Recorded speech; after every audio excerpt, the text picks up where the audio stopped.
শুরু করছি জেলা সারাদিন আপনাদের সঙ্গে আমি মধুবন্তী। শুরুতেই যে খবরে নজর রাখবো, আগুনের খবর। বেলগাছিয়ার মিল্ক কলোনির পরিত্যক্ত গোডাউনে বিধ্বংসী আগুন লেগেছে, সেই ছবি আপনাদের সামনে তুলে ধরছি। কালো ধোঁয়ায় গোটা এলাকা ঢেকে গেছে।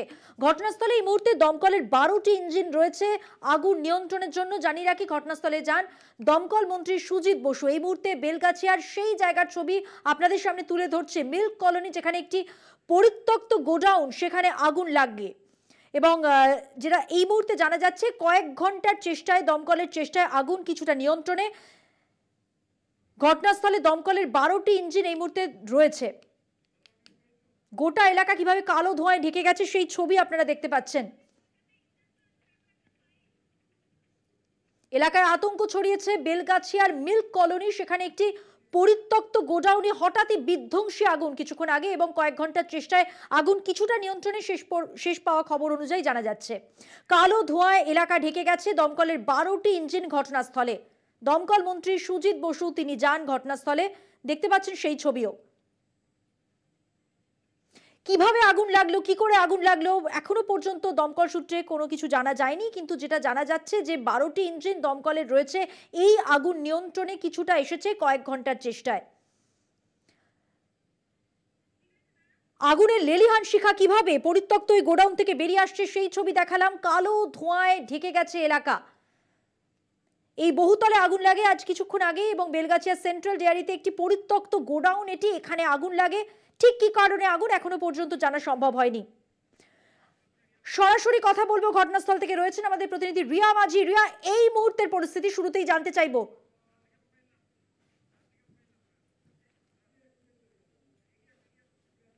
এই মুহূর্তে ঠিক কি পরিস্থিতি জানতে চাইবো রিয়া। বাড়ি, সেই পরিত্যক্ত বাড়িতে কিন্তু এখনো আগুনের যে লেলিহান শিখা সেটা কিন্তু চোখে পড়ছে। কারণ ইতিমধ্যেই যেটা দমকল থেকে জানানো হচ্ছে যে আগুন আন্ডার কন্ট্রোল হলেও কিন্তু এখনো যে কাজ, সে কাজ কিন্তু এখনো জারি রয়েছে। এবং পাশাপাশি তোমাকে জানিয়ে রাখবো যে এই যে জায়গা দত্তবাগানের বেলগাছিয়া মিল্ক কলোনি, সেই যে জায়গা, সেখানে প্রায় 4টে নাগাদ এই আগুন লাগে এবং এর ভিতরে পরিত্যক্ত একটি গোডাউন, এবং পরিত্যক্ত একটি গোডাউন, কেউ ছিল না ভিতরে, অনেক দিন থেকে এভাবেই পড়ে রয়েছে। সেই জায়গাতে কিভাবে আগুন লাগলো সেই বিষয়টাও কিন্তু দেখার, যে কিভাবে এখানে আগুন লেগেছে সেই বিষয়টাও দেখার, এবং সেটা যদিও এখনো ভিতরে কোনো রকম মেশিনারি ছিল কিনা, সেই মেশিনারি বাস্ট করে আগুন লেগেছে কিনা, এই বিষয়টা কিন্তু এখনো দেখছে। কারণ তুমি যে চিত্র দেখতে পাচ্ছ, আমার ক্যামেরা পার্সনকে বলবো একটু সেই চিত্রটা তুলে ধরতে, যেখানে দেখা যাচ্ছে এখনো আগুন, যে ভিতর থেকে আগুনের যে লেলিহান শিখা সেটা কিন্তু চোখে পড়ছে। এবং এই যে গোডাউনটা, একটি যে গোডাউন, তার যে গ্রাউন্ড ফ্লোর, সেই গ্রাউন্ড ফ্লোরে আগুন লাগে, এবং গ্রাউন্ড ফ্লোরে কিভাবে আগুনটা লাগলো সেটা কিন্তু এখনো স্পষ্ট নয়। এবং তোমাকে জানিয়ে রাখবো যে 12টারও বেশি ইঞ্জিন এই মুহূর্তে এই জায়গাতে কাজ করছে, এবং আরো ইঞ্জিন পাঠানো হচ্ছে। কারণ এই যে জায়গা, যেখানে সুজিত বসু তিনি নিজে এসেছেন এবং তিনি দেখেছেন যে কিভাবে আগুন লাগলো, এবং যাতে আগুন অ্যারেস্ট করা যায় তিনি নিজে কিন্তু এই পুরো বিষয়টা তিনি দেখেছেন, এবং তিনি উপস্থিত ছিলেন। কিছুক্ষণ আগেই তিনি বেরিয়ে গেছেন সুজিত বসু। তবে এই যে জায়গা, যেখানে তোমাকে আমি বারবার জানাচ্ছি যে এই যে ভিতরে যে অ্যাবান্ডেন্ট বিল্ডিং, তার ভিতরে কিন্তু প্রচুর পরিমাণে যে ডেয়ারির জিনিসপত্র সেগুলো ছিল, এবং প্রচুর পরিমাণে প্লাস্টিক, অর্থাৎ দুধের যে প্লাস্টিক হয় সেই প্লাস্টিক কিন্তু মজুত করে রাখা ছিল। তবে এই যে গ্রাউন্ড ফ্লোরে যে আগুন, সেটা কোনো মেশিনারি বাস্ট করে সেই আগুন কিনা সেই বিষয়টাও কিন্তু একই সঙ্গে দেখা হচ্ছে। তবে আগুন ইতিমধ্যেই অ্যারেস্ট করা সম্ভব হয়েছে, আগুন ছড়িয়ে পড়ার আর কোনো রকম সম্ভাবনা নেই। কুলিং প্রসেস জারি রয়েছে। তবে এই যে জায়গা গ্রাউন্ড ফ্লোরের, সেখানে কিন্তু বিভিন্ন জায়গা থেকে এখনো দেখা যাচ্ছে যে আগুনের লেলিহান শিখা সেগুলো কিন্তু ভেদ করে উঠে আসছে, সেটা কিন্তু চোখে পড়ছে। আমার ক্যামেরা পার্সনকে বলবো তোমাকে আরো একবার সেই চিত্রটা দেখাতে। এখানে 12টারও বেশি ইঞ্জিন কাজ করছে, এবং দমকল থেকে যেমনটা জানানো হচ্ছে যে আরো ইঞ্জিন এখানে আনা হবে, এবং টালা থানা থেকে আরম্ভ করে আরো যে অন্যান্য যে সংশ্লিষ্ট থানা রয়েছে তারাও কিন্তু ইতিমধ্যে এসে উপস্থিত হয়েছে। আমার ক্যামেরা পার্সনকে বলবো যে মূলত কোন জিনিসগুলো থেকে আগুন ছড়িয়েছে। তুমি দেখতে পাচ্ছ যে ডেয়ারির যেসব জিনিসপত্র, অর্থাৎ প্লাস্টিক, যে দুধের প্যাকেটের যে প্লাস্টিক, সেই প্লাস্টিকও কিন্তু এখানে রয়েছে, এবং যে প্লাস্টিকে দেখা দেখা যাচ্ছে যে হরিণঘাটের জিনিসপত্র এবং আরো অন্যান্য যে প্লাস্টিক, সেই প্লাস্টিক কিন্তু এখানে রয়েছে। কাদের গোডাউন ঠিক কতদিন থেকে এইভাবেই পড়ে রয়েছে সেটা যদিও এখনো স্পষ্ট নয়, তবে যেটা জানানো হচ্ছে যে যথাযথ ব্যবস্থা নেওয়া হবে, কতদিন থেকে অ্যাবান্ডেন্ট হিসাবে পড়েছিল এবং কিভাবে এই আগুন লাগলো। এবং আরো একটি জিনিস তোমাকে দেখাবো যে ইতিমধ্যেই যেহেতু এটা পুরো এলাকা, পুরো যে জায়গাটা, এই যে মিল্ক কলোনির যেখানে এই বিল্ডিংটা রয়েছে সেটা যেহেতু অ্যাবান্ডেন্ট এবং এখানে কোনো লাইট পাওয়া যাচ্ছে না, সেই কারণের জন্য কৃত্রিম লাইট, অর্থাৎ কৃত্রিম লাইট দেওয়া হয়েছে ডিএমজির তরফ থেকে। ডিএমজি টিম এখানে রয়েছে, ডিএমজির তরফ থেকে একটি কৃত্রিম লাইট দেওয়া হয়েছে যাতে এই আগুন নিয়ন্ত্রণে আনতে দমকল কর্মীদের যাতে কোনো রকম অসুবিধা না হয়, সেই বিষয়টাও কিন্তু একই সঙ্গে চোখ রাখা হচ্ছে। এবং পাশাপাশি তোমাকে জানিয়ে রাখবো যে এখানে প্রচুর ফোর্স মোতায়েন করা রয়েছে কলকাতা পুলিশের, যাতে বাইরে থেকে কোনো লোক ঢুকতে না পারে এবং এই যে আগুন যে লেগেছে সেখানে যাতে কোনোভাবেই বাধা সৃষ্টি না হয়, দমকল কর্মীদের যাতে কোনো রকম অসুবিধা না হয়, সেই কারণের জন্য কিন্তু ফোর্স মোতায়েন করে রাখা হয়েছে। এবং তাছাড়াও তোমাকে যেমনটা বলছিলাম যে এই যে বিল্ডিং, সেই বিল্ডিং এর কিন্তু একদম গ্রাউন্ড ফ্লোরে, আমি যেই জায়গাটায় দাঁড়িয়ে রয়েছি সেই জায়গাটাতেই কিন্তু মূলত আগুনটা লেগেছিল প্রথমে এবং এখান থেকেই কিন্তু আগুনটা ছড়িয়ে পড়ে। যেহেতু অ্যাবান্ডেন্ট একটি পুরো যে এই গোডাউনটা, সেই কারণের জন্য কিন্তু আগুন যে ছড়িয়ে পড়া বা প্রাণহানি এই বিষয়টা কিন্তু এই বিষয়টা হয়নি। তবে যেহেতু তোমাকে বারবার জানাচ্ছি যে প্লাস্টিকের জিনিসপত্র রয়েছে, সেই কারণের জন্য আগুন অল্প হলেও ছড়িয়েছে। কারণ এই যে বিল্ডিংটা আমি এই মুহূর্তে দাঁড়িয়ে রয়েছি, এর যে সরাসরি যে জায়গাটা, পকেট ফায়ার থাকলেও এখনো পর্যন্ত যেটা জানা যাচ্ছে যে ভয়াবহতাটা সেটা কিন্তু কিছুটা হলেও নিয়ন্ত্রণে। দমকলের 12টি ইঞ্জিন কাজ করছে। তুমি ঘটনাস্থলে রয়েছে, প্রতি মুহূর্তে আপডেট তোমার কাছ থেকে পাবো। আপাতত রিয়া তোমাকে ধন্যবাদ জানাচ্ছি।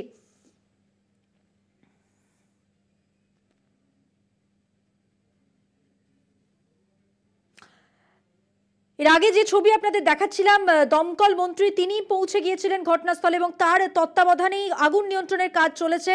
যেমনটা বলছিলাম, আগুন নিয়ন্ত্রণে আনা সম্ভব হয়েছে কিছুটা, কিন্তু এখনো অনেকটা কাজ বাকি। তার কারণ গোটা এলাকায় আগুনের কারণে কালো ধোঁয়ায় ঢেকে গেছে এবং পকেট ফায়ার যেগুলো আপনাদের দেখাচ্ছিলাম আমরা, এই বহুতলে যেখানে যেখানে আগুন লেগেছে সেই আগুন নেভানোর কাজ করছে দমকল এই মুহূর্তে।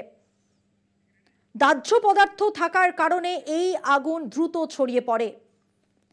কয়েক ঘন্টার চেষ্টায় আগুন কিছুটা নিয়ন্ত্রণে। বেলগাছিয়া সেন্ট্রাল ডেয়ারি, সেখানে ভয়াবহ অগ্নিকাণ্ডের ঘটনা।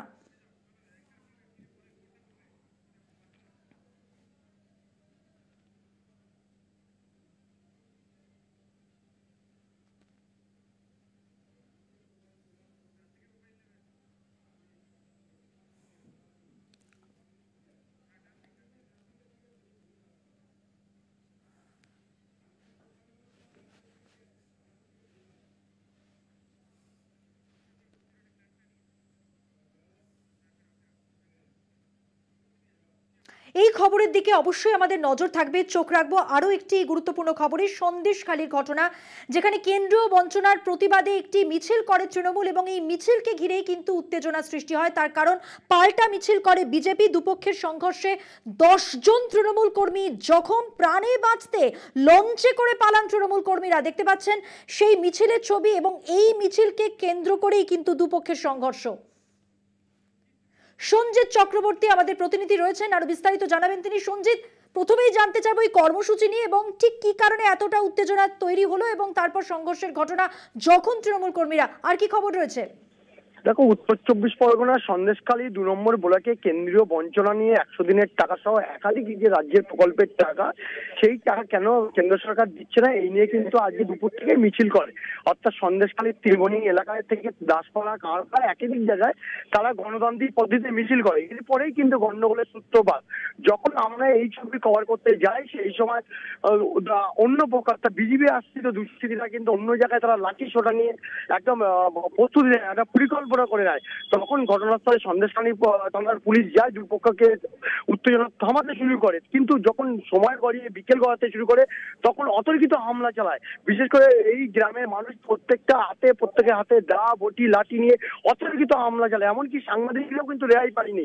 ইতিমধ্যে তারা কোন রকম ভাবে তৃণমূল কর্মীরা প্রাণে রক্ষা পেয়ে তারা যেমন নদীতে ঝাঁপ দেয়, 2 জন তৃণমূল কর্মী কোন রকমের নদীতে ঝাঁপ দিয়ে লঞ্চে যারা ছিল তারা কিন্তু কোনো প্রাণে রক্ষা পায়, বেঁচে ফেরে বাজি 10 জন তৃণমূল কর্মী জখম আছে, এই নিয়ে কিন্তু রীতিমতো উত্তপ্ত হয়েছে। তুমি জানো নিজের টাকা নিয়ে এর আগে একাধিক অভিযোগ করেছে তারা, কিন্তু পাল্টা শাসক দল তারা দাবি করছে এটা অন্য সমস্যা, যার কারণে এর সঙ্গে কোনো নেই। কিন্তু আজকে যে বঞ্চনা, কেন্দ্রীয় বঞ্চনার প্রতিবাদে যেভাবে মিছিল হচ্ছিল তাতে কিন্তু যেভাবে আক্রমণ করলো তাতে কিন্তু রীতিমতো উত্তপ্ত হয়েছে সন্দেশখালী। ঘটনাস্থলে পুলিশ গেলেও পরিস্থিতি যথেষ্ট অগ্নিগর্ভ। ইতিমধ্যে জখম হয়েছে 10 জন, কোনো রকমে 2 জন তৃণমূল কর্মী কিন্তু তারা প্রাণে রক্ষা পেয়ে বাড়ি ফেরে এবং নদীর সাথে এবং তাদের লঞ্চে করে তা বাড়ি ফেরানো হয়। সব মিলিয়ে একবারে সাংবাদিকরাও কিন্তু রেহাই পায়নি। রীতিমতো উত্তপ্ত হয়েছে সন্দেশখালী। এর পিছনে পুলিশ প্রশাসন কিন্তু একেবারে নীরব দর্শক, বিশেষ করে সন্দেশখালী। সব মিলিয়ে কি পরিস্থিতির সেই ছবি এবং তোমার কাছ থেকে সেই বর্ণনা আমরা পেলাম। আপাতত ধন্যবাদ সঞ্জিত তোমাকে।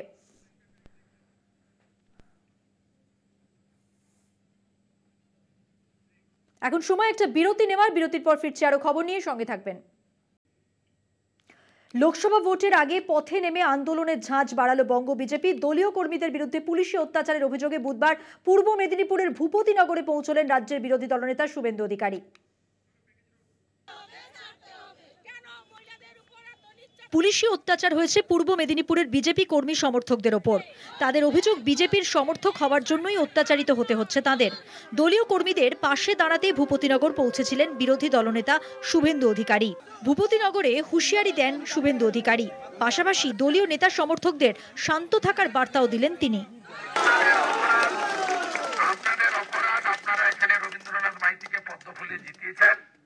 আপনাদের অপরাধ পঞ্চায়েত নির্বাচনে চতুর্থ স্তরীয় লুটের পরেও আপনারা এই বুথ ধরে রেখেছেন পদ্মফুলের পক্ষে। তাই আপনাদের মনোবল ভাঙতে গেলে রাজনৈতিক কৌশল বা ভাতা দিয়ে হচ্ছে না।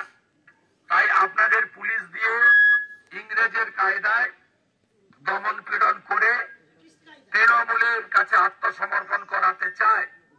তাই এই আক্রমণ লোকসভা ভোটকে সামনে রেখে এদিন বিজেপি কর্মী সমর্থকদের পুলিশের বিরুদ্ধে ঐক্যবদ্ধ জোট গড়ে তোলার ডাক দেন শুভেন্দু। নোটিশ ছাড়া বিজেপি কর্মী সমর্থকরা গ্রামে ঢুকলে শাঁখ বাজিয়ে গ্রামের বাদবাকিদের সচেতন করে তোলার কথা বলেন শুভেন্দু। এখানে এসসি বাড়িগুলোতে যেভাবে আক্রমণ হয়েছে, যেভাবে ঘর ভেঙেছে, ভাতের থালা ফেলেছে, মহিলাদের গায়ে হাত দিয়েছে, এই গোপলা পাঠককে আমরা ছাড়বো না। আইনি পথে যা যা করার আমরা করব এবং সাথে সাথে আপনারা নিশ্চিন্ত থাকুন যে আপনাদের জন্য যে প্রোটেকশন, যে কাজ করার দরকার আমরা সেটা করব এবং আপনাদের অতন্ত্র প্রহরীর মতো এখানকার মন্ডল সভাপতি এবং স্থানীয় বিধায়ক তিনি আপনাদের কাছে 24 ঘন্টা চৌকিদারের কাজ করছেন। এদিন গ্রামের মহিলাদের সঙ্গে কথা বলেন শুভেন্দু অধিকারী। তিনি তাদের পাশে আছেন সেই বার্তাও দেন। বিজেপি নেতাকর্মীদের উপর হামলা নিয়ে স্থানীয় বিধায়ককে কড়া নির্দেশ দিয়েছেন শুভেন্দু। ভূপতিনগরে বিজেপির সমর্থক হওয়ায় পুলিশের বিরুদ্ধে আইনি ব্যবস্থার খোঁজ খবরও নিতে শুরু করেছেন শুভেন্দু। ভূপতিনগর থেকে সমীরণ সাউয়ের রিপোর্ট, কলকাতা টিভি। সময় আরো একটা বিরতির পর ফিরছি আরো খবর নিয়ে, সঙ্গে থাকবেন। ফিরে এলাম বিরতির পর। এবার যে খবরে নজর রাখবো, তৃণমূল সাংসদ তথা অভিনেতা দেবের আচমকা ইস্তফা ঘিরে রাজ্য রাজনীতির সরগরম। লোকসভা নির্বাচনের আগে তিনটি সরকারি কমিটির পদ থেকে আচমকা ইস্তফা দেন ঘাটালের সাংসদ দেব তথা দীপক অধিকারী। আর এবার দেবকে ঘিরে বিস্ফোরক তৃণমূলের প্রাক্তন বিধায়ক তথা জেলা পরিষদের সদস্য শঙ্কর দলুই। শঙ্কর দলুই এর একটি অডিও ক্লিপ ভাইরাল, যার সত্যতা যাচাই করেনি কলকাতা টিভি। অডিও ক্লিপে শঙ্কর দলুইকে দেবকে নিয়ে বিস্ফোরক কথা বলতে শোনা গেছে। দেব কাজ পিছু 30% কমিশন নেন বলে মন্তব্য করেছেন প্রাক্তন বিধায়ক। আর গোটা বিষয়টি মুখ্যমন্ত্রী জানেন বলে অডিওতে দাবি করেছেন শঙ্কর দলুই। দেবকে রাজনীতিতে প্রয়োজন, তাই চুপ থাকার নির্দেশ। রাজনীতিতে এখন সততার কোনো জায়গা নেই বলেও দুঃখ প্রকাশ করতে শোনা গেছে অডিওতে।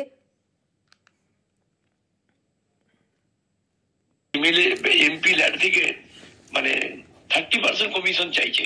দিদি বলছে তুই ছেড়ে দে, ওর কাজটা করিসনি, ছেড়ে দে। কিন্তু দিদি তো এটা, আমি তো দিদিকে বলেছি, দিদি তো এটা জানে, জেনেও তোকে সাপোর্ট করেছে। কেন করেছে না, ওকে আমার রাজনীতিতে প্রয়োজন। কাজেই ভালো মন্দ এখানে সততা বলে কিছু নেই, নেই কারো কাছে, সততার মূল্যও নেই। এখানে যে যত চুরি বাটপাড়ি করতে পারো তাই হচ্ছে হিরো। আর ওই ওদের কাছে ওই কলকাতায় কোটি কোটি টাকা পৌঁছাতে পারবে, তারা হচ্ছে সত্যিকারের যে রাজনীতি এই জায়গায় গেছে। জেলার সারাদিন আজকের মতো এ পর্যন্তই। দেখছেন কলকাতা টিভি, রাত দিন 7 দিন।